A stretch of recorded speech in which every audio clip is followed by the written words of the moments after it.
Hello to everyone, my name is Laura and this is Aeroclass Expert Talks. In any organization, the sales department plays an incredibly important role in the success of the business, and airlines are no exception. We might think that the goal of this department is to bridge the gap between a potential customer and service. Well, something quite straightforward. However, sales have an impact not only on revenue, but on brand reputation, long-term customer retention, and business growth. All that is key for a successful organization, and it is very important to get it right. Today, I am joined by Rui Castro at Quadros, a true aviation expert, currently working in academia, but with a strong experience in airline operations. He is going to tell us more about himself, his experience, and of course, sales. So Rui, thank you very much for joining me. Thank you very much. This is my pleasure to be here with you and to make this conversation, to put it through to everybody, just to join your courses, my course, and all the knowledge that we are trying to put it through. So please go ahead. Thank you. So let's begin then with all the questions that I've got for you today. As always, in these expert talks, we begin with your experience in aviation, then we'll move on to teaching and then to your course. So let's begin with a simple question about your beginnings in aviation. How did this industry become part of your life?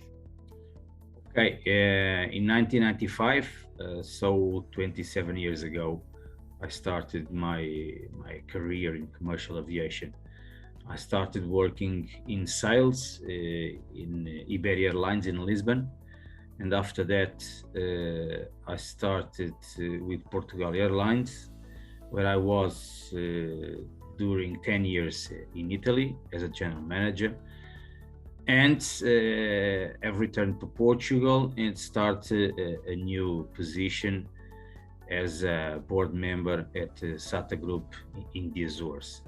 And after that, I start doing consultancy and giving classes at the university. That's what I do right now, a part of consultancy. So it was a gradual change then. You began in airlines and then you kind of slowly moved towards teaching, right? Yes. I spent around, as I told you, 10 years in Italy, where we have a great job to do, just to put the company growing. Yes, it was step by step, just like the company. At the end, Portugal Airlines belongs today to TAP Group, so we have all made great achievements to this regional company. I see. And looking back to your airline experience, are there any assignments, projects, or anything in particular that really stands out for you that you remember, with kind of great emotion? Yes, we have, as I told you, during my best time, I would say that it was in Italy for Portugalia. Our team, it was not so big because in that time the company started to make cutting costs because of the increasing costs on the industry. But even though we had 7 daily flights to manage, we just 2 more people in sales, with around 7,000 travel agents and 700 daily seats to sell. So we had a strong competition from Iberia, from Alitalia, and from TAP itself. We operated in Turin, Bologna, and Milan. And in 2005, Turin Airport awarded Portugalia as the company that grew the most among companies such as Alitalia and Iberia. And this is a brutal achievement. And this is a trophy for my life. Of course, it was a great achievement. This is the best achievement. I see. And you mentioned that you worked in Italy and obviously worked in Portugal as well. And I'm sure, Yes. you know, you've traveled quite a lot. I'm interested to ask you, from your perspective, are there any regional differences in the aviation community? Have you ever noticed any, you know, similarities or maybe like huge differences between different parts of the world and how people kind of, you know, perceive aviation? Yes, yes. Just like the big countries and the small countries. For example, the big airlines, the big full service network carriers, they live in another dimension because, in fact, they live. There are markets which they dominate when they operate with their aircraft, and other markets that they give less importance when they operate as a marketing carriers, for example. And that is when they are in code share. And regional companies, just like it was Portugalia, and SATA as well, they are more feeders. They have different concerns regarding the value of the fares, the type of aircraft, and even the forms of contracting. I would say that the major concern for these regional companies is that they need to increase the fare levels because they fly with the different aircrafts. And of course, the way they contract, it's completely different. And of course, that the way that they sell, it's completely different. I would say that you need more physical effort to convince the others because you are not so big. So these are the main differences. They belong to another dimension. It's completely different. But are the big companies in any way trying to help those smaller ones in any way? It depends on, for example, if we talk about the EAG group, British Airways and Iberia, and for example, Air Nostrum, the Spanish regional company, that is a franchising from Iberia. Of course, that they help them each other because they feed all the regional origin destinations in Spain through Madrid, and then Iberia and British Airways try to spread those passengers around the network. But this is a regional company that is very well connected with Iberia. If you are a regional company with no special connections, that it is very difficult. And for example, if you want to carry passengers through these hubs right directly, for example, to Madrid, if you fly with Iberia, maybe the fare level is completely different if you fly with Air Nostrum, because Air Nostrum, they have a smaller airplane and they need more premium fares. So it's always a bit different because the bigger are very bigger and they compete with selling more seats. The cost per available seat kilometer is lesser, so it's more easy to fulfill the seats and to increase load factor. But the regional airlines, they need a part of fooling the aircraft concerning load factor. They have to fool it with premium fare. So these are the major differences and makes the business different. As I promised in the beginning, we're going to talk about sales, and we're already getting into it, and I love that. But I want to bring us back a little bit because we're going to talk about it later on. But I'm still interested in your experience, and I'm sure our viewers are too. I want to explore your teaching experience. So as we said, you got into it gradually, but I want to talk about that moment when you decided that, you know, you're going to start delivering lectures or classes. How did that happen? And do you remember your very first teaching experience? Yes, I have returned to Portugal in 2007, and there was a moment because there was a need for having classes at university about aviation management, but that was something that we did not have it in Portugal. And of course, that having that possibility, this university makes the invitation. And of course, I told them that I would really appreciate it. And of course, that has changed a little bit my life, because due to the positions that I have occupied, I always ended up giving sales talks and professional training in sales for the teams that I led.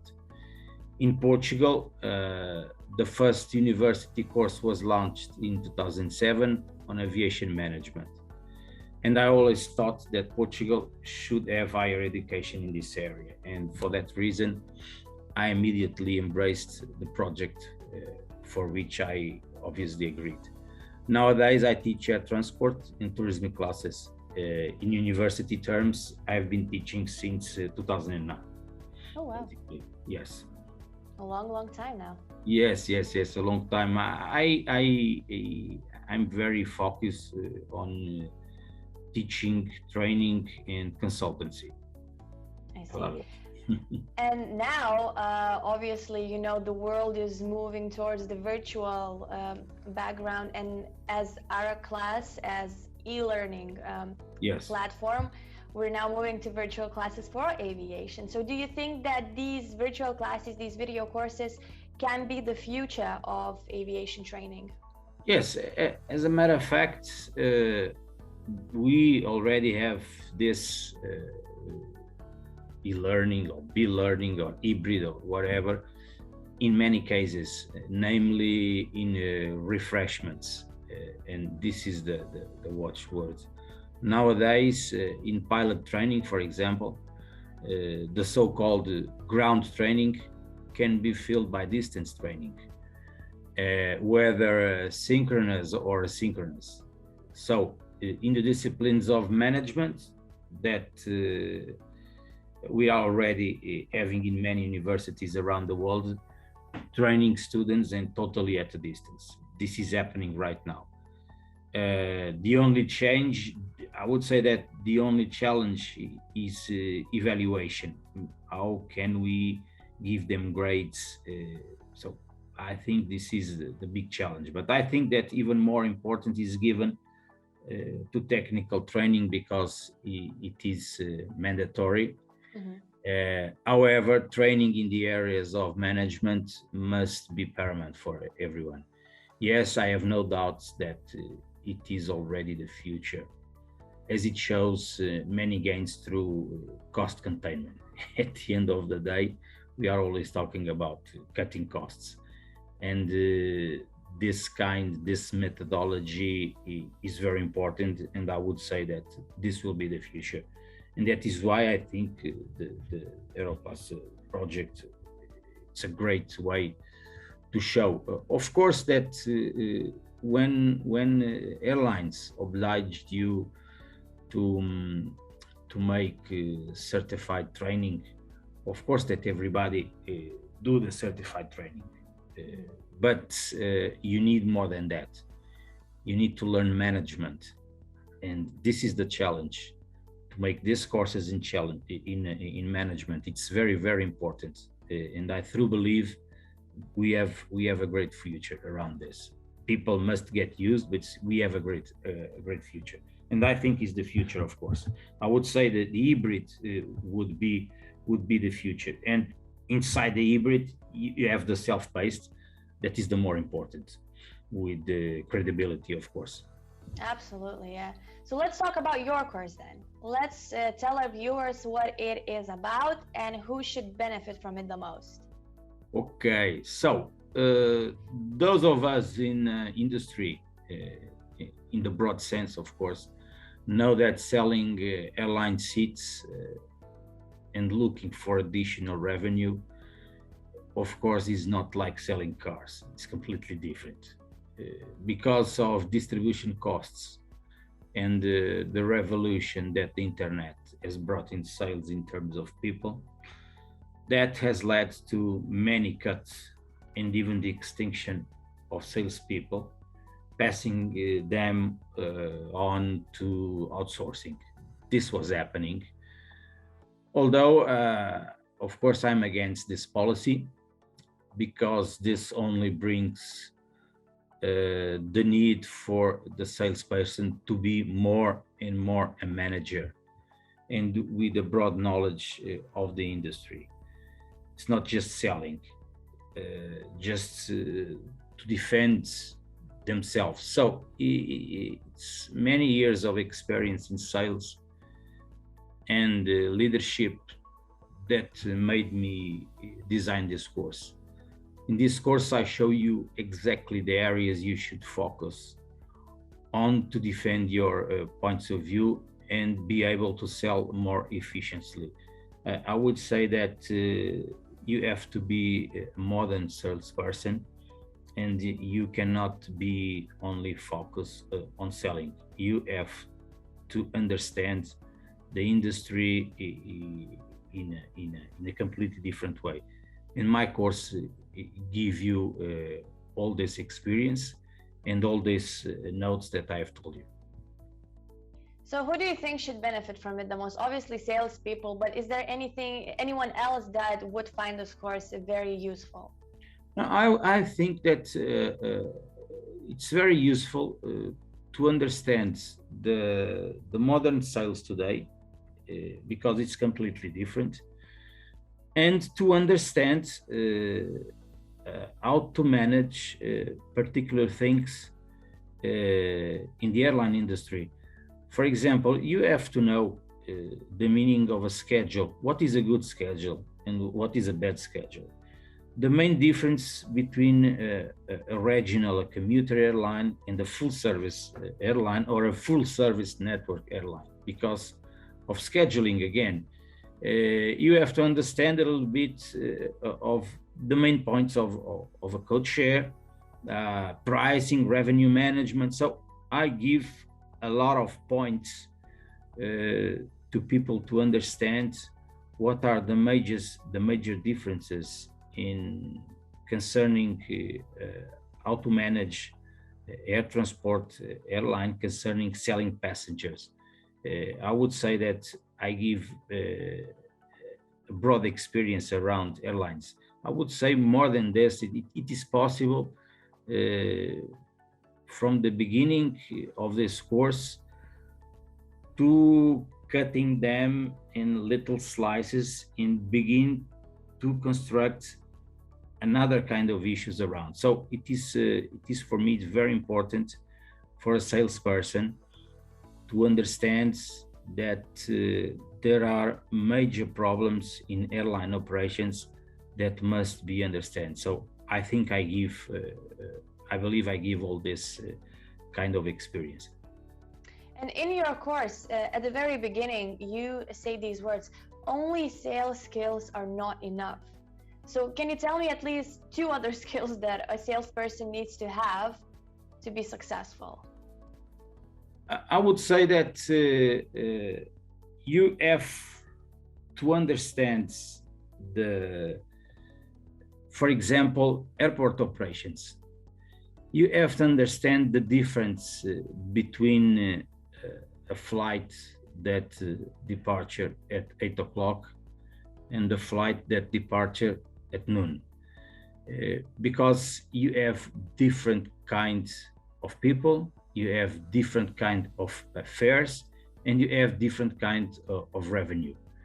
I would say that it's always very important to know a little bit of pricing and revenue management in order for you understand what kind of clients do you need, what kind of segmentation do you need, and what kind of clients you are supposed to find and to contract. Because if you have 7,000 travel agents and you have a team of 5 persons, of course you are not going to visit or to make sales calls with all of them. You know the Pareto rule. So using the Pareto rule, we have to catch the best fish. And for that, it's very important to know what kind of fares they are available to see. Because if this doesn't mean to you nothing concerning fares, so you just transform your company in a low-cost carrier, and so that is okay for every kind of segment. So I would say that it's a little bit different. Once again, revenue management, pricing, scheduling, planning. So I would say that these areas are very important for you to understand. And now let's kind of get into the current situation. Sales are growing again because we're coming off the pandemic, and obviously we had a tough 2 years. And now, you know, we're seeing the increase in demand, but I'm pretty sure that there has been some changes, especially in the customer behavior. So have you noticed, and can you tell us about that? Okay, this is my opinion, of course.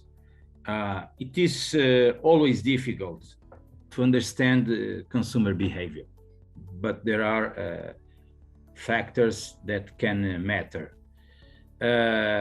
For example, there was a blackout in 2020, and that's why in the preceding years, revenue management is done with no history and little capacity to allocate capacity and to demand. So we are managing revenue without having the experience of the past, because the past has vanished.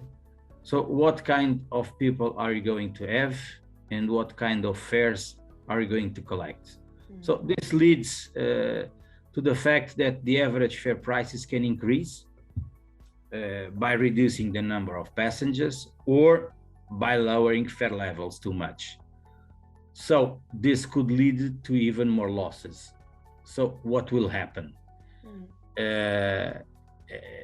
I think everybody knows a little bit of management, and as Michael Porter say in his 5 strengths in the substitute products, technology is here to stay, and business travel will probably reduce passengers and revenue.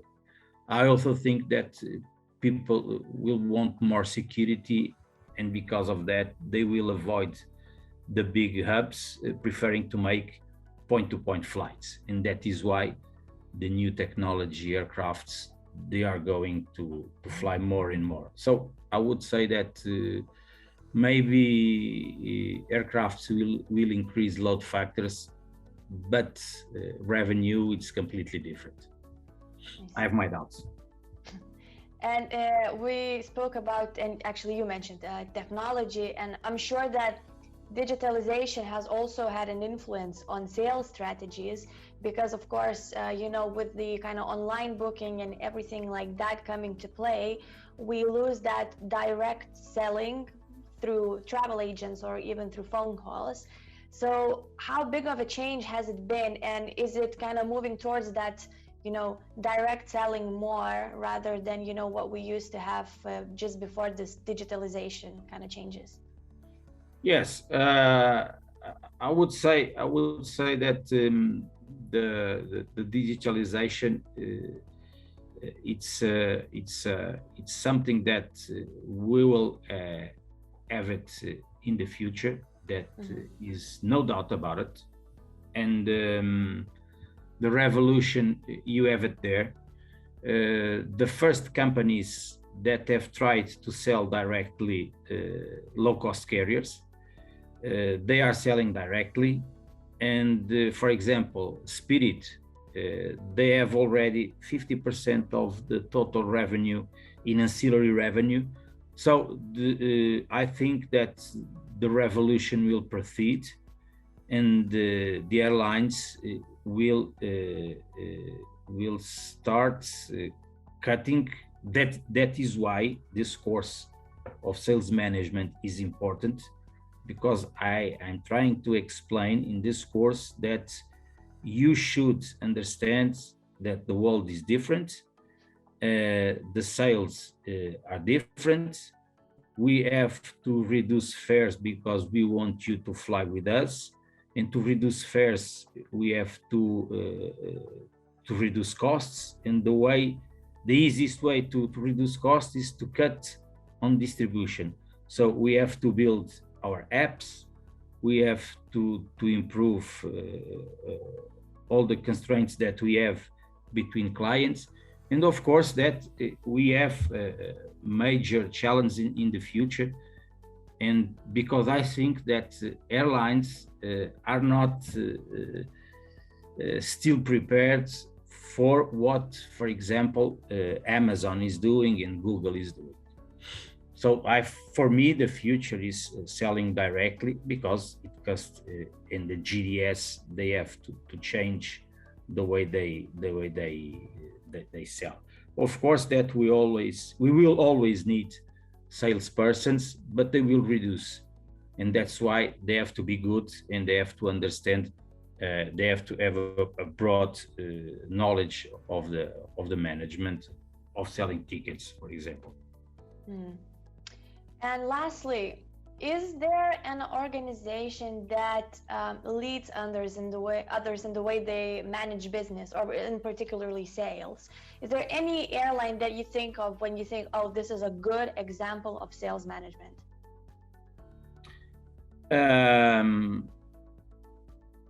No, I think we have great examples, but there are some differences because, for example, Emirates in Africa, because there are some countries that have problems with internet, they invest on people for selling. In other countries where you have interline very developed, of course, they cut on salespersons, they increase internet selling. But as I told again, they are very traditional. For example, Emirates and Etihad and Qatar Airways on keeping salespersons because they think they make the difference, and in my opinion, is right. But for me, the problem, it's not airlines doing well or doing badly. There are some issues such as big data and artificial intelligence that have been the trends for a few years now. Airlines, probably because of their chronic distrust of data sharing, are not keeping up with the companies like Google or Amazon. It is most likely faster to go to a meta search engine than to go to a company website. And this is a big problem. I would say that airlines should start working with airports, because in a different way, because airports, they have the data airlines they need and vice versa.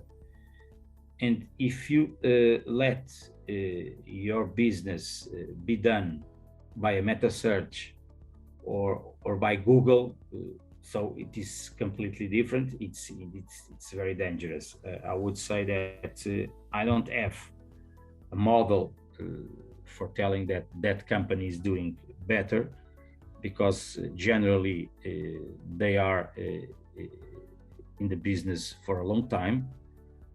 I think that the major disruption, as you told before, it's on distribution, on selling directly. And I think everybody is increasing, everybody is doing well, but they have to develop themselves, they have to know themselves, and that is done only by artificial intelligence and using all the issues concerning the big data.